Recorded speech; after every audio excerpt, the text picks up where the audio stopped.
Minisitiri TV ni umuryango washinzwe ugamije gufasha abakene, imfubyi n'abapfakazi batagira kirengera, abana baba mu ibarabara, abasangwa butaka, abarwariye mu bitaro ndetse n'imfungwa. Nawe nimba hari umusanzu wifuza gutanga, duhamagare cyangwa utwandikire kuri izo nimero ziri kuri screen. Bonjour ou bonsoir abakunzi ba Tarsiso Ministry TV, bivanye na umwe wese aherereye, nizere ko mumeze neza, kuko mumeze neza twe tuba tumeze neza, kuko muri abantu bacu. Kandi nagenda bibutse ko je vous aime beaucoup, ndabakunda cyane. No musi rero nkaba ndi ngaha kuri kamera za Tarsiso Ministry TV kugira ngo tuyage about ikintu cyitwa dot, mu kirundi inkwano. Muze kubana nanje gushika ikiganiro cyose gihere, kuko antuka kiza kuba kiryoshe cyane. Abataragira subscribe bakunzi ba Tarsiso Ministry TV, ndabinginze genda mukagira n'akantu mufyonda byonyene, then ncemo abashu bacu swat. Nababwiye ko tugiye tuganire ku nkwano. Icyambere tugira tuvuge, mbega inkwano niki? Kuri bamwe hariho abavuga ko inkwano ari les biens genre ibintu biri matériel, quoi, nous disons inka, impene, imodoka, amahera, ibintu genre ibintu by'agaciro biba échangé par famille y'umugabo na famille y'umukobwa, genre kugira ibintu biri échangeable, murumva, kugira umuhungu akwe umukobwa. Hakaba n'abandi bavuga yuko ari agashimwe umuryango w'umuhungu uha umuryango w'umukobwa ko yareze neza. Nuko bimeze. None twobyitwa les biens ziri échangeable canke twobyitwa agashimwe? Kubwanje banumva ko ndabiha agaciro, banumva no byitwa agashimwe. Sinzi nkamwe uko muvyumva, muje muri commentaire mutubwire. Muti rero akamaro k'inkwano nakahe? Akamaro k'inkwano kariho kandi ni kanini, namwebwe murabizi. Swata hari bavuga yuko inkwano zikenewe, hari bavuga ko inkwano zidakenewe. Umuntu mwishimaniye, mwikundaniye, ko mushobora kwibanira, inkwano zidashobora kubatesha kubana. Mais comme ari culture twavukiyemwo, twakuriyemwo, umukobwa kowe vraiment urumva ko nagateka. Rero kuba byemera ko aragateka ku mukobwa kowe, akamaro k'inkwano nakahe? Akamaro nako gateka nyene ku muvyeyi yakuvyaye. Kenshi iyo ugiye batagukoye bakunda kuvuga ko wacikiye. Iyo wacikiye naho umuvyeyi ntavyishimira, yarakwigishije bien atakwigishije, mugabo ko biri kose aho ugeze yarakureze. Naho atawe umuvyeyi uwo ari we wese yatumye ugera aho ugeze arababara. Nico gituma intuzeya akamaro kambere k'inkwano ari kugira ku genre ako gateka uha umuntu yakureze. Kandi akandi kamaro ni genre inkwano ni signe ya union entre les deux familles zigiye guhura, siko les deux familles zigiye guhura. Iyo habaye dot, habaye genre igamugirwa wo gukwa ibiki, usanga ari ibintu byiyubashe, imiryango iranywana. Umuryango w'umuhungu wagiye gusaba ku mukobwa, usanga ari ibintu biri chic en tout cas, tutigirishije, tutazanye ibintu byo gushira insinga mu mutwe. Inkwano nizikenewe, ni ibintu byinshi, usanga ari ibintu biteye igomwe. Ni kimenyetso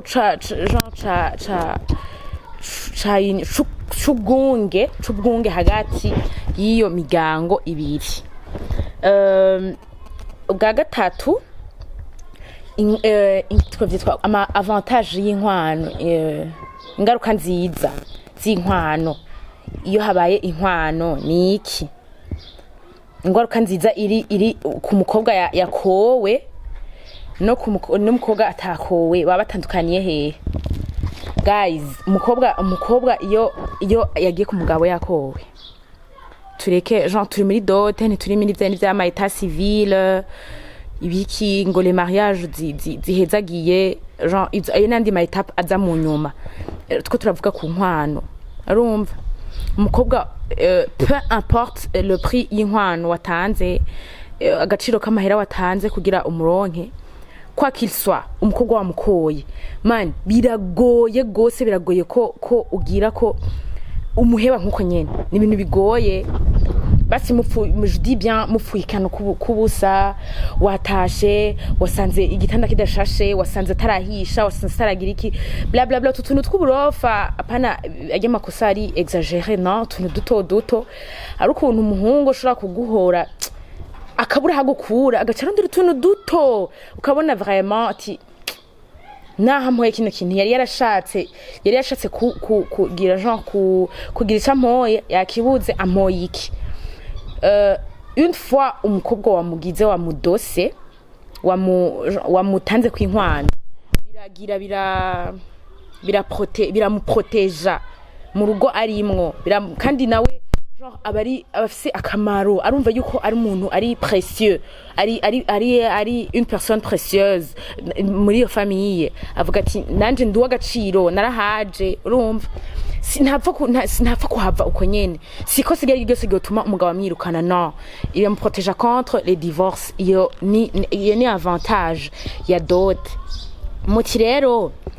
inconvénient nayo yo bihari ni nyabaki genre ingaruka mbi ya dot sinogikonta ko cane sinukora ko simpa agaciro cane abantu batemera inkwano nta gaciro ndabiha mugabo kuri bamwe hariho abavuga yuko bifise inconvénient bifise ingaruka mbi inkwano iyo ngaruka mbi rero ngo ni yihe iyo ngaruka mbi biragira bavuga ko non pas kuri jewe je crois pas en ça rumva genre bidéshumanisa la femme bon sinumva ngene no kivuga mugabo kumva ko ari chose iri changeable genre ni ameze nk'ikintu ameze nk'umuntu agugwa urumva umengo inkwano umuntu ariko aravyiyumvira wo mengo inkwano ni umva ati cette fille confisque 5 millions je dois l'avoir ibintu nk'ivyo mais kuri jewe siko ndabibona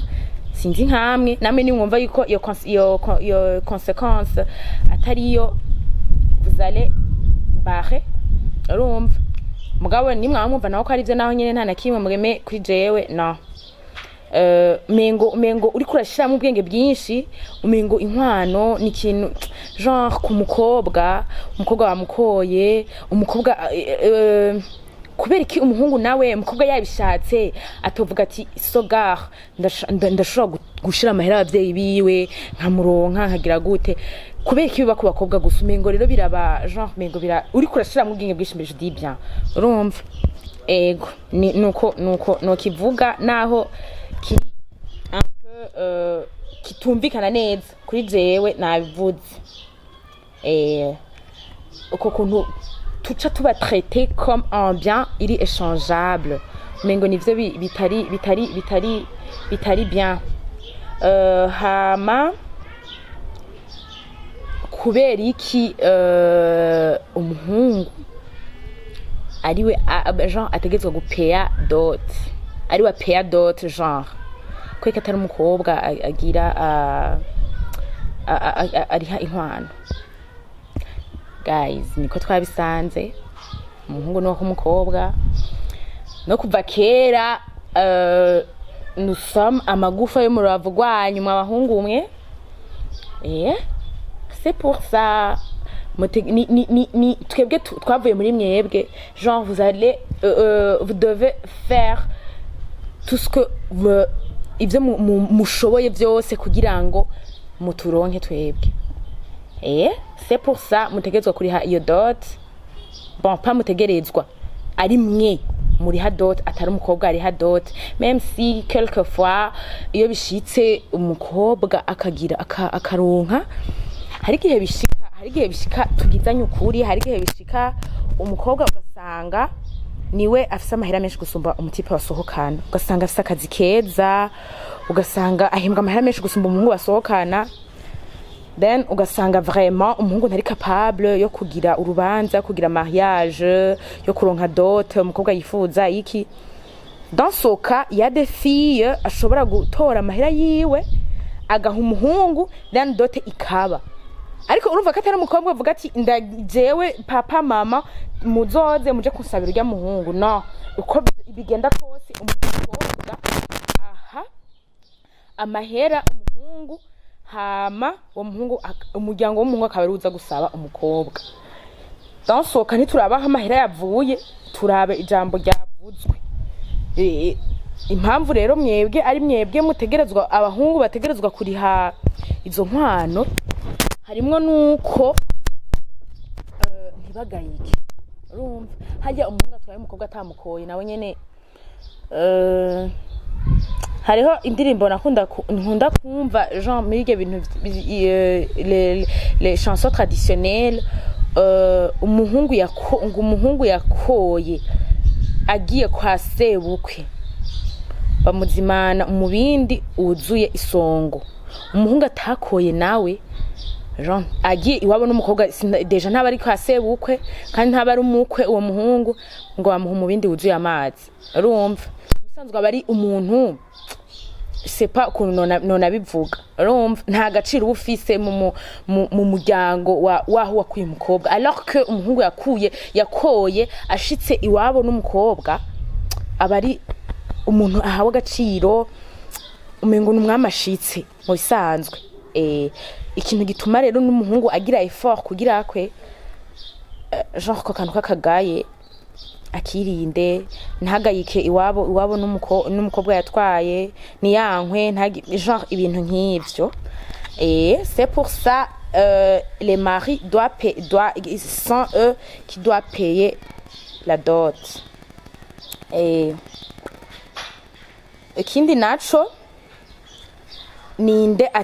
hajya muri dot ninde ari censé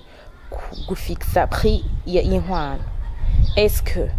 numuhungu yobija umukobwa basohokana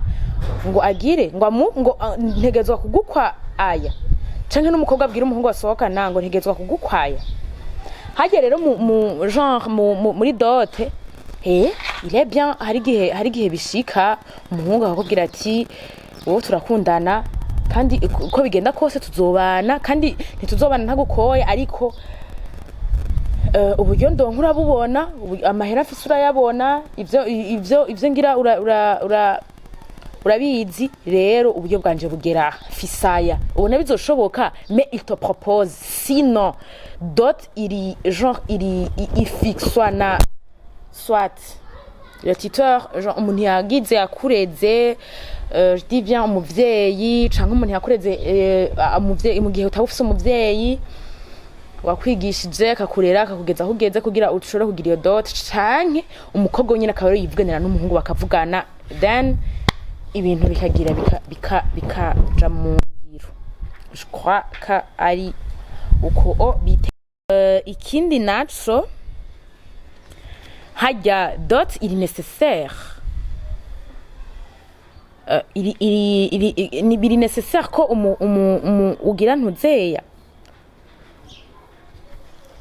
ko umuntu agira dot mbega ikintu kiri nécessaire hamwe n'ikintu kiri obligatoire non ntibiba bimeze co kimwe je crois bien ku ruhande rwanje je dis très bien même kandi n'umutima udasimba ko dot iri nécessaire dot iri nécessaire kuko ibintu byose twavuze tukirengagije ya conséquence twashira entre parenthèses mais il y a des avantages, il y a amavantage ari ku muhungu, il y a des avantages ziri ku mukobwa. Quant à moi, dot iri nécessaire. Rero ku bantu bumva ko dot itari nécessaire barafise raison, bategezwa ko bafise raison, urumva